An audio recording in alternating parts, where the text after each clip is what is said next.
Good morning, students. All of you, welcome to the class.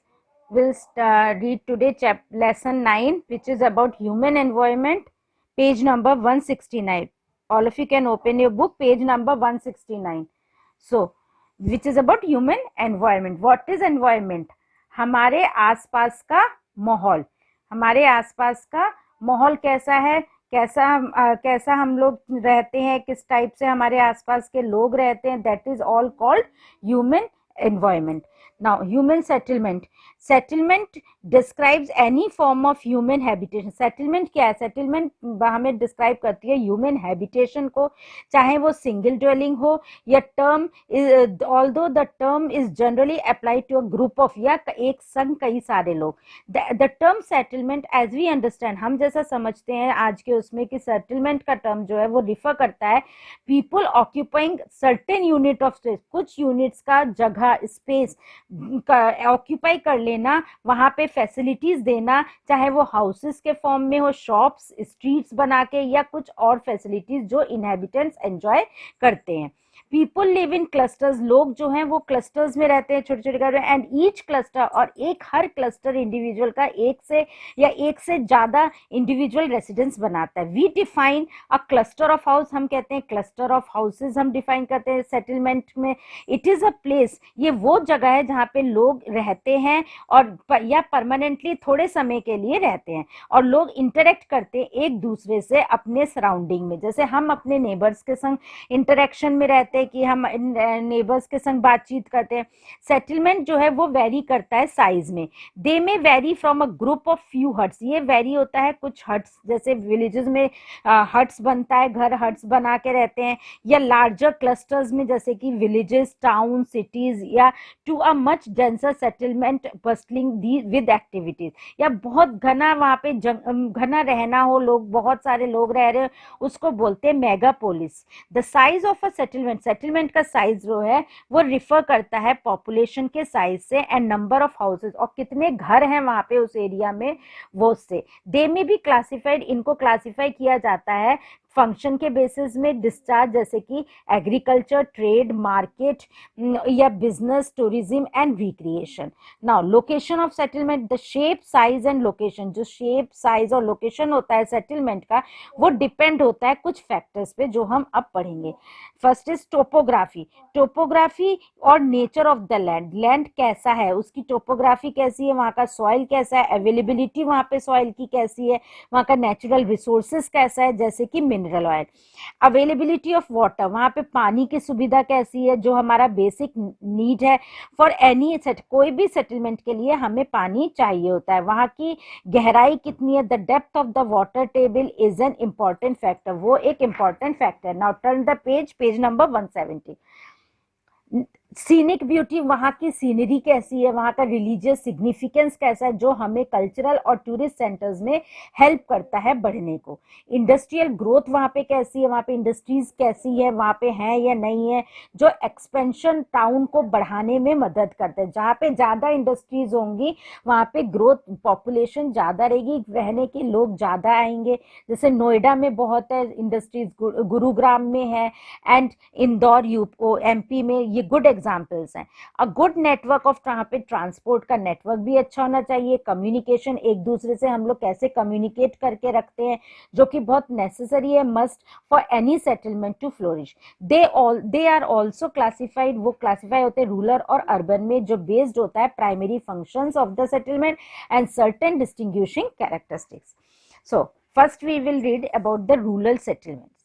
Hamlet and villages are considered to be rural settlement. Hamlet और villages जो है वो consider करते हैं rural settlement को. People in rural settlement, लोग जो rural settlement में रहते हैं वो प्राइमरी एक्टिविटीज परफॉर्म करते हैं जैसे कि एग्रीकल्चर करते हैं, फिशिंग, माइनिंग, एनिमल रियरिंग या dairy farming.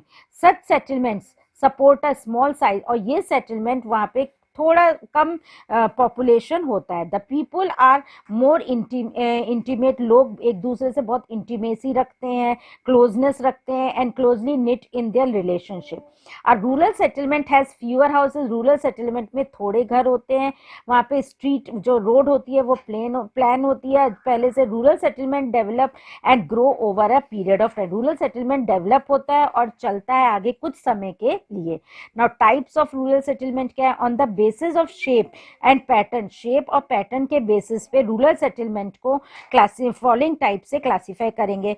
First is compact settlement, people in fertile agricultural areas, जो लोग फर्टाइल एग्रीकल्चर एरियाज में या प्लेन्स में रहते हैं, यूज मैक्सिमम लैंड, वहाँ के लोग जो हैं वो ज़्यादा लैंड यूज करते हैं फॉर ग्रोइंग क्रॉप्स उगाने के लिए।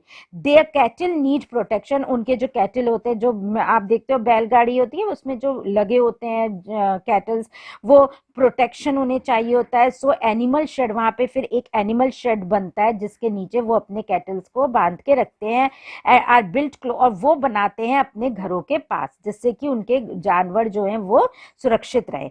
Hence such areas are seen, और ये एरियाज दिखने को मिलते हैं, have to have houses built very, जो घर के बहुत क्लोज या बहुत ही पतली सी गली में स्ट्रीट बनता है जहाँ पे हवा तक अच्छे से नहीं आती। This arrangement is called a compact, और इस अरेंजमेंट को कॉम्पैक्ट सेटलमेंट कहा जाता है। सच सेटलमेंट्स कैन बी सीन, और ये सेटलमेंट हम देखने को मिलेगा हमें नॉर्दर्न प्लेन्स में इंडिया के, and in the Chiang Jiang valley of China. Scattered settlement, second is scattered settlement. You can see the diagram here which this is a compact settlement, कैसे मतलब एक दूसरे में घुस के बहुत पास पास घर बनते कॉम्पैक्ट, और ये हो गया स्कैटर्ड। देखिए ये इस टाइप का स्कैटर्ड सेटलमेंट, कोई किसी का यहाँ है घर, किसी का यहाँ, you can see the figure drawn above.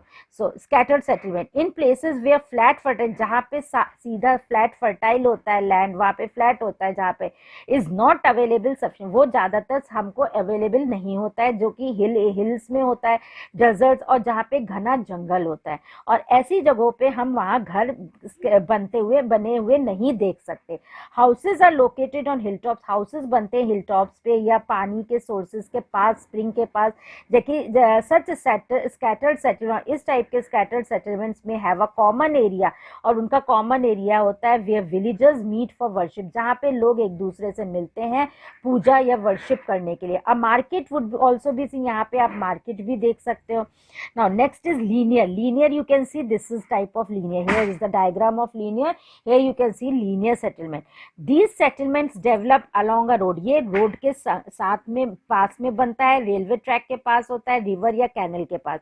They generally have रोज, इनके ज्यादातर इनके से रोज होते हैं, हाउसेज जो एक दूसरे के सामने बने होते हैं, फिशिंग विलेजेस होते हैं, डेवलप करते हैं या similar manner along the coast. Now next is circular settlement, ये देखिए सर्किल में है circular settlement, you can see this diagram which is shown of a circular settlement. A circular settlement usually develop, circular settlement ज्यादातर develop किया जाता है flat level area में, tank के पास, अ लेक और अ पॉन्ड के पास। अ टैंक और pond not only provide water, tank और पॉन्ड खाली पानी ही नहीं प्रोवाइड करता, वो मिट्टी भी हमें देता है बिल्डिंग हाउसेस के, but it also the source of water, ये पानी का भी वो सोर्स होता है विलेजेस एक्टिविटीज के लिए। जैसे विलेज में लोग एक्टिविटीज जैसे अपनी खेती कर रहे हैं या कुछ फंक्शन कर रहे हैं, नहा रहे हैं या गैदरिंग हो रही है या कैटल बाथिंग हो रही है, कपड़े धो रहे हैं, उसके लिए। Now the last one is radial settlement, this is a type of a radial settlement. When roads and railway lines diverse, जब रोड्स और रेलवे लाइन डाइवर्स होती है, एक दूसरे से हटती है, फ्रॉम अ सेंट्रल पॉइंट, बीच में से इधर उधर फैलती है, एक स्टार की तरह सेटलमेंट होता है, उसको बोलते हैं radial settlement. Now urban settlement, what is urban settlement? Urban settlement are much bigger than rural settlement, urban settlement जो होता है वो रूरल सेटलमेंट से ज्यादा बड़ा होता है। पीपल इन अर्बन सेटलमेंट में लोग सेकेंडरी और टर्शियरी एक्टिविटीज परफॉर्म करते हैं, कंस्ट्रक्शन, ट्रेडिंग, बैंकिंग होती है। दे हैव बेटर फैसिलिटीज, उनकी फैसिलिटीज ज्यादा होती हैं, एम्यूनिटीज कंपेयर टू रूरल से कंपेयर अगर हम करें। So students, I think we should stop up to this, we will continue with our chapter in the next class. Till then, bye. Good morning, students. All of you, welcome to the class. Should we continue with our chapter 9, which is about human environment? All of you can open your book, page number 171. Okay. Yeah, in last class we read about the urban settlement. Today we'll read briefly about the urban settlement. What are the types of urban settlement? Now this is the types of urban settlement. Different types of urban settlements are followed. अलग अलग type है urban settlement के, वो हम पढ़ेंगे. First, administrative center have been seats of political activity. Administrative centers में उनकी कुछ seats होती हैं political activity की और power की. They serve as centers of government. ये गवर्नमेंट के सेंटर्स की तरह एडमिनिस्ट्रेशन, गवर्नमेंट एडमिनिस्ट्रेशन के सेंटर्स की तरह सर्व करते हैं, जैसे कि new Delhi and CRO. While some are administrative, लेकिन कुछ एडमिनिस्ट्रेटिव सेंटर्स होते हैं कंट्री के, others are administrative centres of the state, और कुछ होते हैं एडमिनिस्ट्रेटिव सेंटर्स जो कि स्टेट के होते हैं. Cultural centres may grow as centres of art. Cultural centres जो होते हैं वो ग्रो करते हैं आर्ट सेंटर्स के उसमें, लर्निंग एंड एजुकेशन के उसमें, जैसे कि Prayagraj and Pune in India, Oxford in England. Centres like Mecca, Jerusalem, Haridwar, Varanasi, Ayodhya and Tirupati वो देयर ग्रोथ, ये वहाँ पे अपनी अच्छी खासी ग्रोथ डेवलप करते हैं रिलीजियस एक्टिविटीज़ के जरिए. कल्चरल टाउन्स होते हैं वहाँ पे, may also serve as important tourist. Cultural towns जो होते हैं वो सर्व करते हैं कुछ इम्पॉर्टेंट टूरिस्ट सेंटर्स को. Industrial centres grow around some major industry. Industrial centres जो होती है वो मेजर इंडस्ट्रीज में हेल्प करती है और ग्रो करती है, और and become known for it, और वो वहाँ के इंडस्ट्री के नाम से जानी जाती है. Example of industrial centres are Jamshedpur and Bokaro in India and Detroit and Pittsburgh in USA. Transport centres may come up, transport centres भी सामने आते हैं अराउंड इंपॉर्टेंट सी पोर्ट्स के नाम से, railway junctions and nodal centres के नाम से, airways and roadways. Chicago, Mumbai and Chennai are example. ये Chicago, Mumbai and Chennai example हैं ट्रांसपोर्ट सेंटर. यहाँ पे ट्रांसपोर्ट सिस्टम बहुत अच्छा है. अदर देन दीज, और इनको छोड़ के देयर आर डिफेंस टाउन्स होती हैं, माइनिंग टाउन्स भी होती हैं. There are urban settlements that started as mining town. कुछ urban settlements हैं जो start हुई हैं mining town से, जैसे कि Kolar, Talcher and Koyali. Cantonment towns होते हैं, वो सेटअप बनाए जाते हैं आर्मी स्टेशन पे, जैसे कि Ambala, Meerut and Jalandhar. Some towns और सिटीज बनाए जाते हैं, पता लगते हैं, नोन होते हैं for their educational institutions, colleges या यूनिवर्सिटीज के नाम से जाने जाते हैं, जैसे कि Prayagraj, Varanasi, Aligarh and Pilani. Now rural urban का रिलेशनशिप कैसा है? बोथ रूरल एंड अर्बन जो सेटलमेंट है वो एक दूसरे पे डिपेंड करता है, ट्रेड में, सोशल रिलेशंस में एंड एम्प्लॉयमेंट में. रूरल एंड अर्बन सेटलमेंट जो होते हैं वो इंटरडिपेंडेंट होते हैं. On one hand villages need, एक हाथ पे विलेजेस जो है उनको चाहिए होते हैं टाउन्स जो कि उनकी रिक्वायरमेंट को पूरा करें, जैसे कि education, entertainment and employment opportunities पूरा करें, ये टाउन सिटीज विलेजेस को चाहिए थे. लेकिन दूसरे उस पर देखिए विलेजेस सप्लाई, विलेजेस हमें क्या देती है? खाना देती है, फूड सप्लाई करती है, रॉ मटेरियल देती है, कैजुअल लेबर जो हमारे टाउन्स में आकर के डेली वेजेस पे काम करते हैं. नो डायनामिज्म इन सेटल. डायनामिज्म क्या होता है? कितने ज्यादा, कितनी जल्दी से वहां पे ग्रोथ होता है, दैट इज अ डायनामिज्म. मतलब एक फुर्तीलापन, कितनी तेजी से हो रहा है. The reasons for the location, जो रीजंस होते हैं location of growth of a settlement, reflect a great deal, वो बहुत अच्छा वहां पे रिफ्लेक्ट करते हैं land use and occupation of the people. Settlement generally grow, settlement ज्यादातर ग्रो होता है लोगों से. If the people in that, अगर वहाँ के लोग उस सेटलमेंट में अच्छे हैं, एग्रीकल्चर में, ट्रेड में, माइनिंग, फिशिंग या इंडस्ट्री में. Settlements not only grow, settlements खाली ग्रो नहीं होता है, दे ऑल्सो इवॉल्व, वो अपने आप उभरता भी है. दे आर देयरफॉर, इसलिए उनको डायनामिक कहा जाता है. दिस ग्रोथ में वेरी, और ये ग्रोथ डिपेंड होती है, वेरी होती है फैक्टर्स पे, और डिपेंड करती है उनके एक्सपेंशन में कि वहाँ का सिटी और कितना बढ़ा है, कितना एरिया बढ़ा. अ स्टडी ऑफ हिस्ट्री, अब हिस्ट्री की जो स्टडी होती है ब्रिंग्स टू लाइट, वो हमें रोशनी डालती है फैक्ट के बारे में.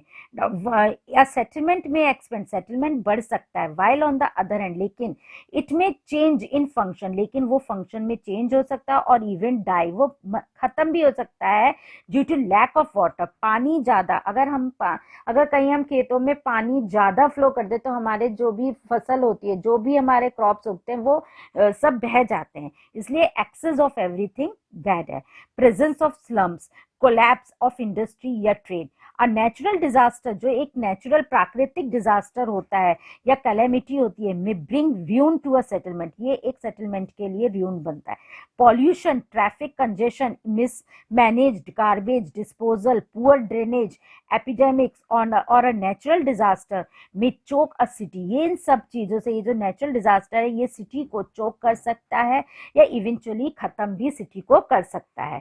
ट्रांसपोर्ट, ट्रांसपोर्ट जो है is the means to carry goods. Transport एक जरिया है, मीन्स है, जो हमारे गुड्स को इधर से उधर ले जाता है, हमारे पैसेंजर्स को वन सिटी से दूसरी सिटी ले जाता है, और एक जगह से बाई रेल, पैसेंजर्स रेल के द्वारा भी एक सिटी से दूसरी सिटी जाते हैं, रोड, एयर और water. There are 3 major types of transport, 3 major types हैं ट्रांसपोर्ट के, land, water and air. Land से भी हमारा ट्रांसपोर्ट होता है, पानी के जरिए, शिप्स के जरिए, शिप में भी हमारे सामान जाते हैं, और by air, that is by flight हमारे जाते हैं। They fulfil the basic need, वो हमारे बेसिक नीड्स को पूरा करते हैं, एंड हेल्प पीपुल, और लोगों की मदद करते हैं बढ़ने के लिए, और economically and socially. A good transport network, अच्छा ट्रांसपोर्ट जो है वो रिजल्ट इम्प्रूव्ड मैन्युफैक्चरिंग, वो मैन्युफैक्चरिंग अच्छा करता है, trade and cutting down cost to the मतलब मैन्युफैक्चरर का जो कॉस्ट होती है, कटिंग डाउन जो कॉस्ट होती है, उसको भी सही करता है। और consumer prosperity and growth,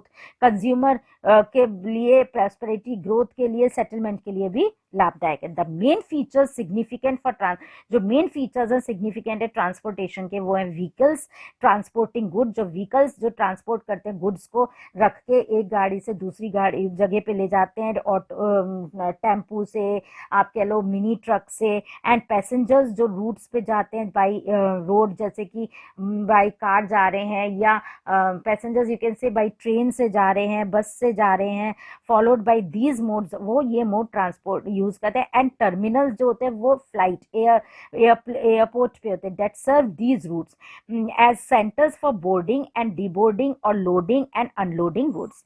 now first transport is land transport. Roadways, हमारा लैंड ट्रांसपोर्ट में पहला आता है roadways. Roads are the best means of, roads जो है वो बेस्ट मीन्स है ट्रांसपोर्टेशन का, जो शॉर्ट और मीडियम डिस्टेंस है। Construction roads is more economical, road जो है वो बहुत इकोनॉमिकल होता है, कंस्ट्रक्शन उसका इकोनॉमिकल होता है कंस्ट्रक्शन ऑफ रेलवेज से। They are easy to maintain, वो हम आसानी से मेंटेन भी कर सकते हैं, and can be constructed even in thickly forested area, और वहां पे जहाँ पे घना जंगल होता है वहां भी हम कंस्ट्रक्ट कर सकते हैं। वेयर इट इज डिफिकल्ट, जहां पे डेवलप होने के लिए डिफिकल्ट होता है। Other means of transport, roads are more accommodating and several halt, road जो है वो बहुत हमारे लिए अच्छा होता है, हमारे लिए कन्वीनियंट होता है, एकोमोडेटिंग होता है, सेवरल हॉल्ट्स होते हैं, हम बीच बीच में रुक करके जाते हैं, can be made on them to provide door to door service. all weather road all weather road called metal road, और weather roads को metal roads कहा जाता है, जो बनाई गई हैं स्टोन से, तार से, या अर्थ फ्लैट से। दीज पक्का रोड्स, और ये पक्का रोड्स जो होती हैं, कैन बी सीन, ये हम ज्यादातर कहाँ हमें देखने को मिलती है, टाउन्स और सिटीज में।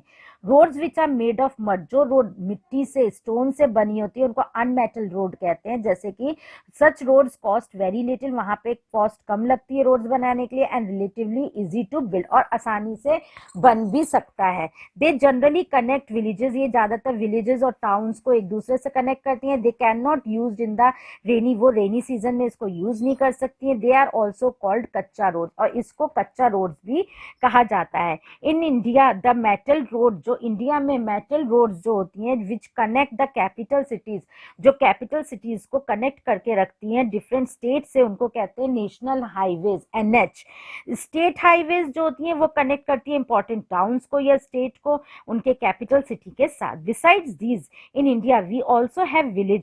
इसके अलावा इंडिया में हमारे पास विलेजेस रोड्स भी हैं, डिस्ट्रिक्ट रोड है, बॉर्डर रोड्स भी हैं. Border roads allow the border मतलब जैसे कैलकाटा के हमारे बॉर्डर पे नेपाल की भी रोड आती है, नेपाल लगता है, लखीमपुर एक सिटी का नाम है उसकी तरफ.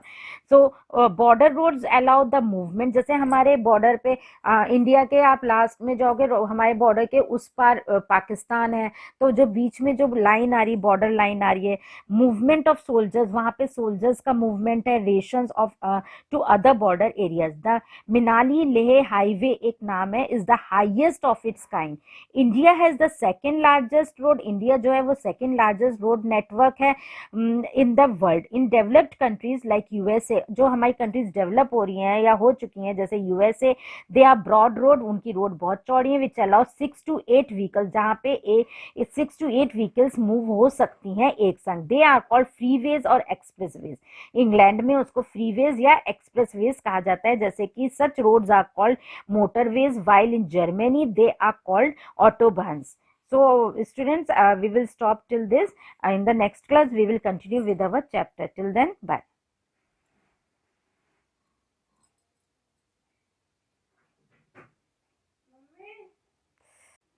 Good morning students, welcome to the class. Should we continue with our chapter? Open page number 172. Okay. हम लोग लैंड ट्रांसपोर्ट के बारे में पढ़ रहे थे. पहला हमने पढ़ा था रोडवेज, अब हम पढ़ेंगे next is railways. Railways are more economical. Railways ज्यादा इकोनॉमिकल है रोड ट्रांसपोर्ट से. वो जनरली यूज होता है बल्कि मटेरियल्स ले जाने के लिए, भारी मटेरियल्स ले जाने के लिए, लॉन्ग डिस्टेंस ट्रैवल करता है. वो एक स्टेट से दूसरे स्टेट में हमारे व्हीकल्स, हमारी चीज़ों को ले जाते हैं. इट इज़ ईजियर टू ले रेलवे, बहुत आसान होता है रेलवे लाइंस बनाना प्लेन्स में देन इन हिली और फॉरेस्टेड एरियाज में. लार्ज क्वांटिटीज ऑफ इंडस्ट्रियल, बहुत बड़ी लार्ज कई सारी इंडस्ट्रियल एरिया का इंडस्ट्रीज और एग्रीकल्चरल रॉ मटेरियल जो है वो ट्रांसपोर्ट होते हैं कंटेनर्स बाय रेलवेज. रेलवेज के द्वारा वो ट्रांसपोर्ट किए जाते हैं. Trains are powered by steam. Trains को चलाया जाता है स्टीम के जरिए, डीजल के जरिए एंड इलेक्ट्रिसिटी के जरिए. स्टीम एंड डीजल इंजन, जो इनके इंजन होते हैं स्टीम और डीजल इंजन, वो ग्रेजुअली रिप्लेस होते हैं इलेक्ट्रिक इंजन से most part of the world में. सुपरफास्ट ट्रेन जो होती हैं have made travel speedier. Superfast train जो है वो बहुत जल्दी स्पीड से ट्रेवल करती हैं. India has the largest rail network. India में सबसे ज्यादा रेल नेटवर्क है एशिया में. And the fourth largest in the world is world after USA. USA के बाद former USSR and Canada. In India multiple railway tracks बनाई जाती हैं, have been set up. Improved and faster trains भी होती हैं, are being introduced. Increased electrification of the rail network. Electrification rail network का भी बहुत ज़्यादा इंक्रीज हुआ है. Conversion of rail lines from metre gauge to broad gauge. Increase in metre gauge से ब्रॉड गज बनी है. इन साइज में इंक्रीज हुआ है, कैरेजेस में एंड कंप्यूटराइजेशन में. आजकल हर चीज कंप्यूटराइज्ड हो गई है, इसलिए वहाँ रेल उसमें भी लाइंस में भी कंप्यूटराइजेशन बहुत चीज़ों में चल रहा है. Has led to the overall progress of our railways. In big cities, बड़ी बड़ी सिटीज में local train carry passengers. Local train जो है वो पैसेंजर्स लेके जाती हैं बहुत आराम से. मोस्ट डेवलप्ड सिटीज, और जो डेवलप्ड सिटीज हैं वर्ल्ड की जैसे कि London, Moscow and New York, have an underground rails. उनकी अंडरग्राउंड रेल सिस्टम बनाई गई है टू फैसिलिटेट मास ट्रांसपोर्टेशन, जिससे कि मास ट्रांसपोर्टेशन पैसेंजर्स का अच्छा हो सके. In India metro service, India में मेट्रो सर्विस भी अवेलेबल है. आप लोगों ने देखा होगा न्यू दिल्ली में है, कोलकाता में है, हर मेट्रो सिटीज में है. मुंबई में है, बेंगलुरु में है, Jaipur and Chennai, and in future शायद हमारे बरेली में भी हो जाए. Railways also connect, railways connect करती है one end of the continent to the other. एक कंटिनेंट से दूसरे कंटिनेंट को कनेक्ट करती है, जिसको बोलते हैं transcontinental railway. In Eurasia, that is Europe and Asia, Australia, North America and South America. Trans-Siberian Railway runs from Leningrad in Western Russia. ये वाली जो रेलवे है ट्रांस-सिबेरियन, वो चलती है लेनिनग्राड इन वेस्टर्न रशिया से to Vladivostok in eastern Russia में. It is the longest railway, ये सबसे बड़ी लॉन्गेस्ट रेलवे सिस्टम है, स्ट्रेचिंग ओवर 9438 किलोमीटर पे। A journey from one end, journey शुरू करते हैं एक एंड से दूसरे एंड पर, टेक 8 डेज, वो 8 दिन लेता है। It has opened Asia for trade with west Europe's markets. ना वाटरवेज क्या है? Waterways is the cheapest means, waterways जो है वो सबसे ज्यादा चीपेस्ट मीन्स है for transporting bulky goods, bulky goods ले जाने के लिए सबसे चीपेस्ट मीन्स है वाटर ट्रांसपोर्ट और पैसेंजर्स के लिए बाई शिप्स के द्वारा, बोट्स के द्वारा एंड स्टीमर्स के द्वारा।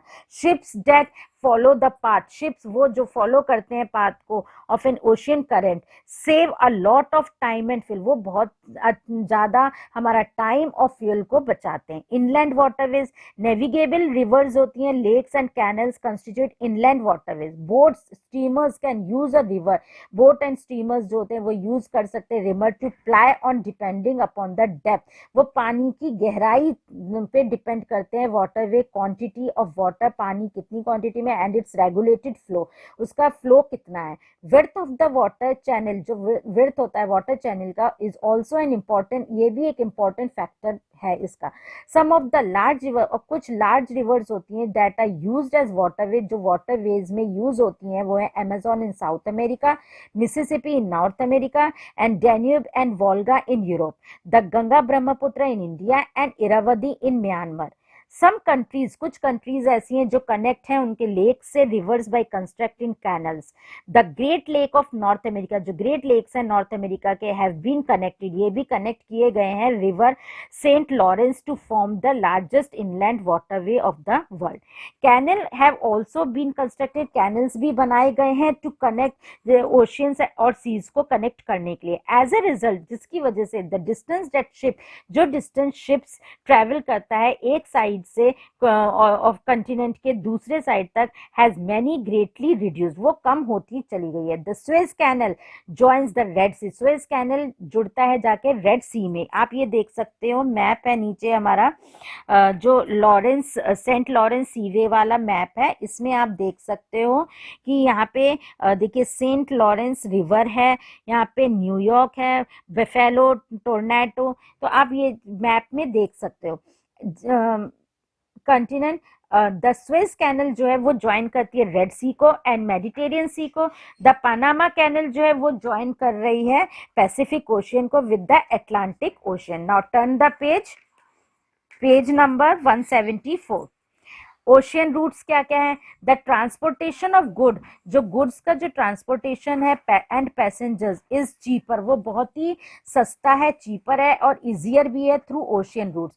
Even though it takes a longer time, ज्यादातर वो बहुत लंबा टाइम भी लेती है। See the map of the ocean route, आप ओशियन रूट का मैप देखोगे और note some of the busiest ocean route, और आप नोट करोगे कुछ बिजिएस्ट ओशियन रूट्स का।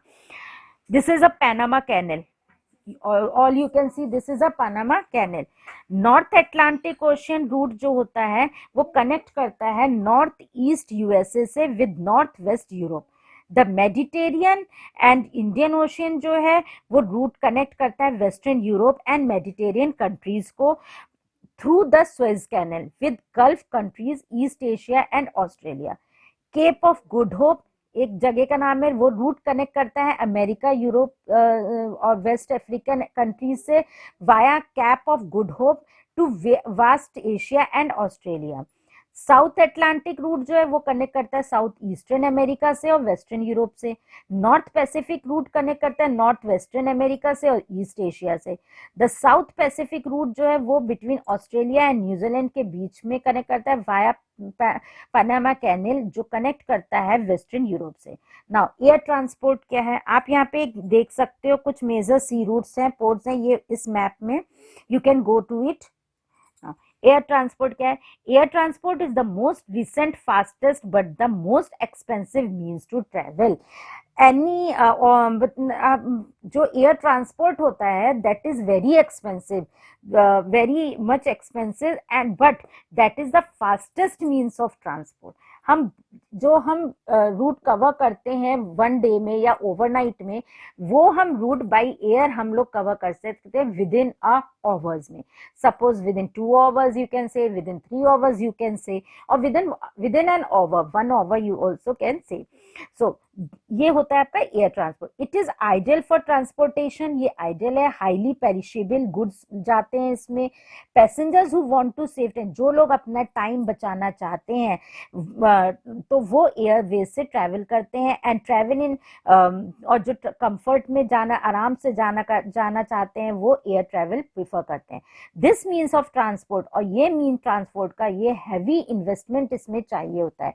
वेरी एक्सपेंसिव इक्विपमेंट है, इज रिक्वायर्ड टू गाइड. इसमें बहुत ज्यादा एक्सपेंसिव इक्विपमेंट लगता है जो हमें गाइड करता है. मॉनिटर सेफ होना चाहिए, टेक ऑफ सही से होनी चाहिए, लैंडिंग भी सही से होनी चाहिए, वेदर कंडीशंस देखते हुए लैंडिंग होती है. With increased volume of passengers, और जैसे पैसेंजर्स की इंक्रीज होगा, पैसेंजर ज्यादा होंगे, traffic cost have been reduce, जो उस हिसाब से ट्रैफिक जो है कॉस्ट जो है वो कम होता जाएगा. एयरक्राफ्ट ऑफ वन कंट्री, एक कंट्री का aircraft can fly over another, वो दूसरी कंट्री पे जा सकती है if they have a permit to do so, अगर उनको इजाजत मिली है करने की. देयर आर इंटरनेशनल एयरपोर्ट्स भी होते हैं, New York, London, Paris, Chicago, new Delhi and Mumbai. अब हमारा बरेली से भी देखिए एयर सिस्टम शुरू हो गया है. We can go Delhi within a minute, within a hour, by airways we can go. And from this we will save our time. USA has the technologically most advanced air. Good morning students, let's continue with our this chapter. We in last class we read about over 50 airports around world with other 7,000 airports, around the world handle more than 10 million, वो ज़्यादा 10 million passengers handle करते हैं हर साल. half of these are in USA. Every country has 2 types of air service. Her country के 2 types होते हैं air services के, जैसे domestic and international. Air India, Indigo, Go Air and Spice Jet are some of the domestic, ये domestic airways होते हैं, air services होती है इंडिया की. Air India which has now merged, और अब Air India जो है वो मिल चुकी है जाके इंडियन एयरलाइन से, जो हमें अच्छी सर्विसेज इंटरनेशनल सेक्टर के उस पर प्रोवाइड करती है. नाउ कम्युनिकेशन का मतलब क्या है कि हमें एक दूसरे से बातों का कैसे हमें जरिया रखना है, कैसे हम अपनी बात उन तक पहुंचाते हैं. अब तो बहुत सारे साधन हो गए हैं कम्युनिकेशन के. Communication is the exchange of thought, ये हमारे आइडियाज, हमारे थॉट का एक्सचेंज है. हम एक दूसरे से अपनी फीलिंग्स कहते हैं, हम अपने आइडियाज बताते हैं, हम अपने आपको ये बताते कि कहाँ पे क्या हो रहा है और हम कैसे कर सकते हैं इंडिविजुअल्स को. People communicate with each other by right, हम एक दूसरे से कम्युनिकेट करते हैं लेटर्स लिख के, टेलीग्राम्स भेज के, स्पीकिंग ऑन टेलीफोन्स और through newspaper, magazines and pamphlets. All human need to communicate, हर ह्यूमन नीड को कम्युनिकेट करना जरूरी होता है अदर फेलो बीइंग से, to satisfy their emotional and social needs. There are different means, अलग अलग कम्युनिकेशन के मीन्स हैं. The earliest was the postal system, पहले जो था वो पोस्टल सिस्टम था, that enabled us to communicate through inland, जो हम अपने इनलैंड लेटर के थ्रू हम कम्युनिकेट करते थे. Aerogram, post cards and stamped envelopes के जरिए. Almost all countries of the world, हर कंट्रीज वर्ल्ड की हैव पोस्टर, हर कहीं पे हर जगह पे पोस्टल सर्विस होती है. India has the world's oldest postal service. Telephone enabled us to communicate easily, अब टेलीफोन ने हमें बहुत आसान कर दिया है कम्युनिकेट करने के लिए, and in much lesser time, और कम टाइम में. Telephone services with STD, subscribers trunk dialling, STD full form is subscribers trunk dialling, and ISD that is international subscribers dialling are now available. अब ये हर time available होती है हर part में वर्ल्ड के. The telephone industry has expanded, अब telephone industry बहुत बढ़ गई है. एडवांस टाइप्स ऑफ लैंडलाइन के, मोबाइल फोन से, and provide voice mail services भी शुरू हो गई है. Satellite phones are used in remote, जो रिमोट एरियाज होते हैं, विलेजेस होते हैं जहाँ पे हमारा फोन लाइन नहीं जा सकते, वहाँ पे सैटेलाइट फोन्स यूज होते हैं. हिली एरियाज पे they are smaller, similar to mobile, ये सिमिलर होते हैं, मोबाइल फोन की तरह होते हैं, बट आर लिंक्ड विथ, लेकिन वो सैटेलाइट के द्वारा चलते हैं. Man made satellites have also facilitated the use of manmade satellites ने भी अच्छी फैसिलिटी दी हुई है इंटरनेट यूज करने के लिए। इलेक्ट्रॉनिक मेल और ईमेल जो होता है वो पर्सनल मीन्स होता है। अब आपने देखा है कंप्यूटर पे बैठे हमने ईमेल कर दिया, या हम बाहर से हम फैक्स भी कर लेते थे, अब हमारा हो गया ईमेल भेज दिया, हमने वहां से रिप्लाई भी पा लिया, personal communication. However when information messages ideas, जब इंफॉर्मेशन मैसेजेस और आइडियाज थॉट्स कम्युनिकेट होते हैं मासेस में, are to a larger number of people, कई लोगों को एक संग, we refer to as an mass, इसको हम मास कम्युनिकेशन कहते हैं। Mass media are of two types, turn the page number 170। Mass media दो प्रकार के होते हैं, that is electronic media. Electronic media में आप ले लो रेडियो, टेलीविजन और सिनेमा। और प्रिंट मीडिया ले लीजिए न्यूज़पेपर, प्रिंट मीडिया में newspaper, magazines, periodicals and pamphlets. In India alone, India में खाली सम 4400 डेली न्यूज़पेपर्स, इतने न्यूज़पेपर्स पब्लिश होते हैं अलग अलग लैंग्वेजेस में। रेडियो एंड टेलीविजन, रेडियो और टेलीविजन जो है वो बहुत ही इंपॉर्टेंट मीन्स है ट्रांसमिटिंग न्यूज़, जो हमें न्यूज़ मिलती है। अब आपको कोरोना के रिलेटेड या न्यू वेरिएंट दैट इज आपका ओमिक्रॉन, इसके बारे में हमें कहाँ से पता लगता है? हम रेडियो में, जो लोग के पास टीवी नहीं है या नहीं वो कर पाए तो वो लोग रेडियो में सुनते हैं, न्यूज़पेपर में आता है। दे ऑल्सो एंटरटेन, वो हमें एंटरटेन भी करते हैं, मैगजीन्स, न्यूज़पेपर, टेलीविजन, रेडियो। हम रेडियो में हम खाली न्यूज़ नहीं सुनते, हम गाने भी सुनते हैं। Cinema is another popular, cinema दूसरा पॉपुलर मीन्स है एंटरटेनमेंट का। हम अपने एंटरटेनमेंट के लिए मूवीज जाते हैं हॉल में। With an advancement in the means of communication, अब ये एडवांसमेंट कम्युनिकेशन में इतना एडवांसमेंट हो चुका है, the world has definitely progress, world बहुत तरक्की कर चुका है, and become a smaller place. People have understood the concept, लोग समझ चुके हैं global village through better communication के बारे में। So students, here the chapter has been finished. I hope you all must have understood the chapter. If you have any doubt, you can ask me. Okay. In the next class, I will give you the exercise. Till then, bye.